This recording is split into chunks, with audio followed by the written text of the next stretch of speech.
একজন ইলিয়াস কাঞ্চন, যিনি নিজের বেদনাকে জাতির দায়িত্বে রূপ দিয়েছিলেন। স্ত্রীকে হারানোর পর ছোট্ট দুই সন্তান জয় ও ইমামকে বুকের কাছে আগলে রেখেছিলেন তিনি।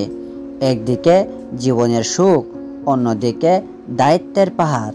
কিন্তু ইলিয়াস কাঞ্চন শুধু মাহারা দুটি সন্তানের অভিভাবক হয়ে থাকেননি, তিনি দায়িত্ব নিয়েছিলেন এই দেশের প্রতিটি সংস্কারের জন্য, যেন আর কোনো সন্তান তার সন্তানের মতো মায়ের কোলে চিরদিনের জন্য হারিয়ে না যায় সড়ক দুর্ঘটনায়। সেই মর্মবেদনা থেকে শুরু হয় এক ঐতিহাসিক আন্দোলন, নিরাপদ সড়ক চাই, যা আজ দেশের মানুষকে সচেতনতার আলো জাগিয়েছে। চলচ্চিত্রের উজ্জ্বল নায়ক থেকে তিনি হয়ে ওঠেন মানবতার সৈনিক। সুপারহিট নায়ক হয়েও ত্যাগ করেছেন কেরিয়ারের জৌলস, কারণ তার কাছে জনপ্রিয়তার চেয়ে মানুষের জীবন ছিল মূল্যবান।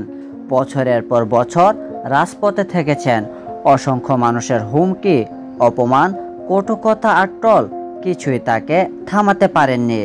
৩২ বছর ধরে তিনি একাই এক ওয়ান ম্যান আর্মি, যিনি দেশের প্রতিটি জীবনের নিরাপত্তার জন্য লড়ে যাচ্ছেন অক্লান্তভাবে।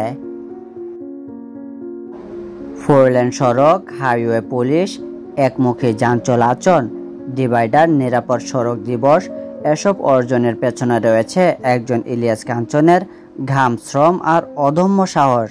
নিজেদের মাটিতে ইলিয়াস কাঞ্চনের অর্ধেক জীবনের সন্ধান পেলেও বলিউড, হলিউড একের পর এক দুর্দান্ত অটোবায়োগ্রাফিক মুভি তৈরি করে হইচই ফেলে দিত। তবেও তিনি কিছুই চান না পুরস্কার, না প্রশংসা, না সম্মান। তিনি শুধু চান এই দেশের প্রতিটি মানুষ যেন নিরাপদে বাড়ি ফিরে যেতে পারে। আজ তিনি অসুস্থ, তবু তার চিন্তা এখনো দেশের মানুষের জন্য, দেশের সন্তানদের নিয়ে। চলুন আমরা সবাই মিলে এই মহান মানুষটির জন্য দোয়া করি।